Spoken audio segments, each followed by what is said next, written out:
आज के इस विश्लेषण में हम एक ऐसी रूह कांपा देने वाली घटना पर बात करेंगे जहां एक मामूली सा मजाक एक बेहद खौफनाक सच्चाई में बदल गया। हम बात कर रहे हैं कौस्तव विला की। सोचिए, एक मेहनती, जिम्मेदार और अपने लक्ष्य पर फोकस करने वाली लड़की अचानक एक ऐसी अनजान और डरावनी शख्सियत में बदल जाती है जिसे पहचान पाना भी नामुमकिन था। ये सिर्फ एक कहानी नहीं है, बल्कि उन घटनाओं का एक डीप एनालिसिस है जो इंसानी समझ के बिल्कुल परे हैं।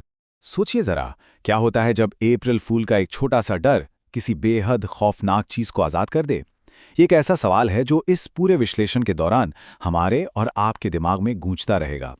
एक छोटी सी भूल, एक बंद दरवाजा और उसके बाद शुरू हुआ डर का एक ऐसा सिलसिला जिसका अंत किसी ने सपने में भी नहीं सोचा था। तो आइए शुरू करते हैं पहले हिस्से से, कौस्तव विला का रहस्य। अब सबसे पहले इस बदलाव को देखिए। बाईं तरफ निशा की पहले की लाइफ है, एकदम एम्बिशियस, जो पढ़ाई के लिए सुबह 4 बजे उठती थी। एक ऐसी बेटी जो अपनी छोटी सी 5,000 की नौकरी से पैसे बचाती थी ताकि घर वालों का सपना पूरा कर सके। और अब दाईं तरफ देखिए, घटना के बाद सब कुछ बदल गया। रात रात भर जगना, अपनी ही किताबों को फाड़ देना, अजीब बर्ताव करना और यहाँ तक कि आवारा कुत्तों के झुंड के बीच जाकर बैठना। मतलब बिल्कुल दो अलग इंसान लग रहे हैं ना। इस पूरे केस की शुरुआत होती है मकान मालकिन के इस स्टेटमेंट से। उन्होंने लड़कियों को सख्ती से मना किया था कि छत का वॉशरूम कोई यूज नहीं करेगा। रीजन? उन्होंने बताया कि उस रूफ टॉयलेट में लीकेज की प्रॉब्लम है और उससे सिर्फ as a store room use किया जाता है। पर अब सवाल यह है कि क्या वहां सच में सिर्फ प्लम्बिंग का मसला था या उस बंद दरवाजे के पीछे कोई और ही रहस्य छिपा था? यहाँ एक बहुत बड़ा कॉन्ट्रडिक्शन सामने आता है। ध्यान दीजिएगा, अगर वो वॉशरूम खराब था और सिर्फ एक स्टोर रूम की तरह यूज होता था तो लैंडलेडी वहां से गीले बालों और गीले पैरों के साथ बाहर क्यों आई?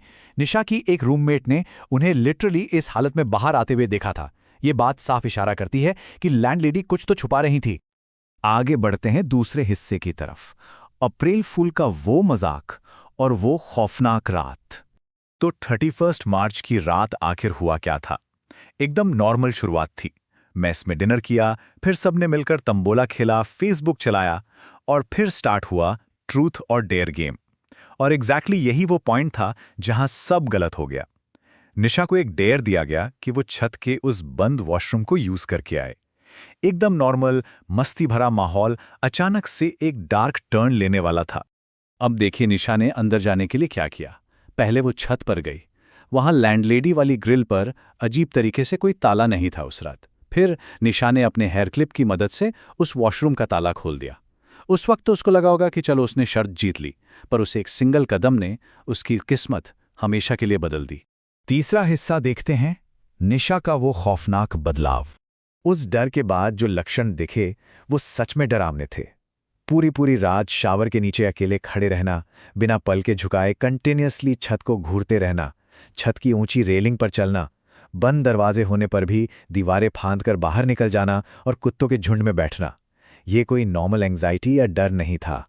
ये क्लियर दिखा रहा था कि निशा पर अब किसी और ही चीज का कंट्रोल था।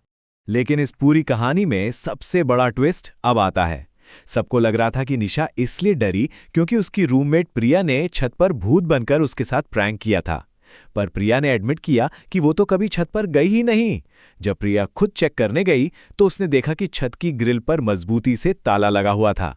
इसका सीधा सा मतलब ये है कि निशा को डराने वाली चीज कोई प्रैंक था ही नहीं, वो उस वॉशरूम के अंदर मौजूद कुछ और ही था। चौथा हिस्सा, गांव वापसी और बढ़ता हुआ डर। जब हालात और खराब हुईं तो उसके घर वाले उसे गांव ले गए। ये सीन उसके अकेलेपन को बखूबी दिखाता है। सोचिए, आधी रात का सन्नाटा, गांव के गेहूं के खेत और वहां निशा बिल्कुल अकेले पाई गई। और वो कर क्या रही थी? वो अकेले बैठकर खुद के साथ ही अक्कड़ बक्कड़ खेल रही थी। एक ऐसी लड़की जो अपनी पूरी सुध-बुध खो चुकी है और अंधेरे में अपनी ही दुनिया में घूमा है। ये दिमाग में डर बिठा देने के लिए काफी है। और अब हमारा आखिरी 5वां हिस्सा, खौफनाक सच का सामना। उसके लॉक्ड कमरे में जो सबूत मिले उसने सबको हिलाकर रख दिया। एक ऐसा कमरा जो अंदर से लॉक्ड था, वहां कीचड़ से भरे पैरों के निशान कहां से आए? और फिर निशा के एक्सट्रीम मूड स्विंग्स। एक ही पल में वो रोने लगती, अपने किए के लिए माफी मांगती और अचानक से अगले ही सेकंड बेहद गुस्से में आकर भद्दी गालियां देने लगती। ये साफ बता रहा था कि वो एक ही वक्त पर अंदर ही अंदर कई शक्तियों से लड़ रही थी। फिजिकल लेवल पर तो कुछ ऐसी चीजें हुईं जो इंसानी समझ के बिल्कुल बाहर थीं। Just imagine this. निशा की गर्दन एक तरफ ऐसे लटक रही थी जैसे कि हड्डी टूट चुकी हो, लेकिन तब भी वो उस गर्दन को किसी लट्टू की तरह तेजी से घुमाने लगी। ये स्ट्रक्चरली इम्पॉसिबल है, और इस एक्सट्रीम दर्द के बावजूद उसके मुंह से लगातार अजीब और भद्दी भाषा निकल रही थी। ये इस बात का पक्का सबूत था कि ये कोई नॉर्मल बीमारी नहीं थी। इन सब के बीच निशा के इन शब्दों पर ध्यान दीजिए। उसने अपने पिता को ताना मारते हुए कहा, अगर नहाने धोने से कोई बड़ा आदमी बन जाता तो आप क्यों नहीं बन गए? आपको तो मेरी ग्रेजुएशन के लिए भी कर्ज लेने पड़ा। ये सीधा निशा की उन दबी हुई इनसिक्योरिटीज और उसकी फैमिली की फाइनेंशियल प्रॉब्लम पर अटैक था। उसके अंदर बैठी एंटिटी एग्जैक्टली उन्हीं शब्दों का इस्तेमाल कर रही थी जो उसके घरवालों को सबसे ज्यादा दर्द देते हैं। इस पूरे विश्लेषण के बाद ये सवाल हमें गहरी सोच में डाल देता है।